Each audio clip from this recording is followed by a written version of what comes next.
ಕರ್ನಾಟಕ ರಾಜ್ಯದಲ್ಲೇ ಒಂದು ದೊಡ್ಡ ಸಮಸ್ಯೆ ಏನಿದೆ ಅಂದ್ರೆ ವಲಸಿಗರಿಂದಾನೆ. ಎಲ್ಲೂ ನೋಡಿದ್ರು ವಲಸಿಗರು ಯಾವುದೇ ಕೆಲಸದ ಎಲ್ಲ ಕಷ್ಟ ಆಗ್ತದೆ ಕಾರ್ಮಿಕರಿಗೆ. ಮಾಲೀಕರಿಗೆ ಇದರಿಂದ ಕಷ್ಟ ಆಗಲ್ಲ, ಯಾಕೆಂದ್ರೆ ಅವ್ರಿಗೆ ಕಡಿಮೆ ಕೂಲಿಗೆ ಕೆಲಸಗಾರ ಸಿಗ್ತಾರೆ.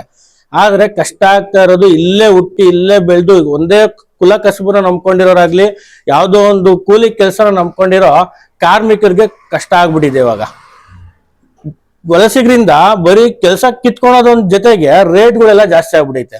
ಬಾಡಿಗೆ ಮನೆಯಲ್ಲಿ 3,000-4,000 ಇದ್ದಿದ್ ಬಾಡಿಗೆ ಸರ್. ಈಗ ಅವರೆಲ್ಲರೂ ಒಂದೇ ರೂಮ್ ಅಲ್ಲಿ 10 ಜನ ಮಲಗೋದ್ರಿಂದ 2,000 ಕೊಟ್ಟು 8,000 ಕೇಳ್ತಿದ್ದಾರೆ. ಒಂದು ಚಿಕ್ಕ ರೂಮ್ ಇರೋ ಒಂದು ಮನೆಗೆ 3,000 ಇದ್ದಿದ್ ಬಾಡಿಗೆ ಇವಾಗ 8,000 ಆಗಿದೆ.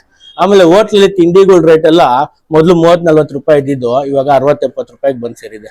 ಹೀಗೆ ಪ್ರತಿಯೊಂದು ದರ ಕೂಡ ವಲಸಿಗರು ಬಂದಿರೋದ್ರಿಂದ ಕೆಲವು ದರಗಳೆಲ್ಲ ಜಾಸ್ತಿ ಐತೆ.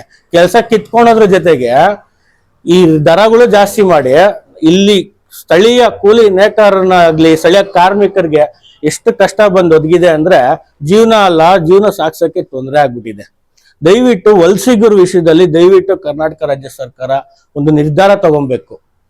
ವಲಸಿಗರಿಂದ ಬರೀ ದೊಡ್ಡಬಳ್ಳಾಪುರದಲ್ಲೇ ಅಲ್ಲ, ಪ್ರತಿ ರಾಜ್ಯದಲ್ಲೂ ಪ್ರತಿ ತಾಲೂಕಲ್ಲೂ ಸಮಸ್ಯೆ ತುಂಬಾ ಹದಗೆಟ್ಟಿದೆ. ದಯವಿಟ್ಟು ವಲಸಿಗರ ವಿಷಯದಲ್ಲಿ ಕರ್ನಾಟಕ ರಾಜ್ಯ ಸರ್ಕಾರ ಬಂದು ನೇಕಾರಿಕೆ ಉದ್ಯಮದಲ್ಲಿ ವಲಸಿಗರನ್ನ ದೂರಗೊಳಿಸ್ಬೇಕು ಅಂತ ದಯವಿಟ್ಟು ಕೇಳ್ಕೊಂತ ಇದ್ದೀವಿ.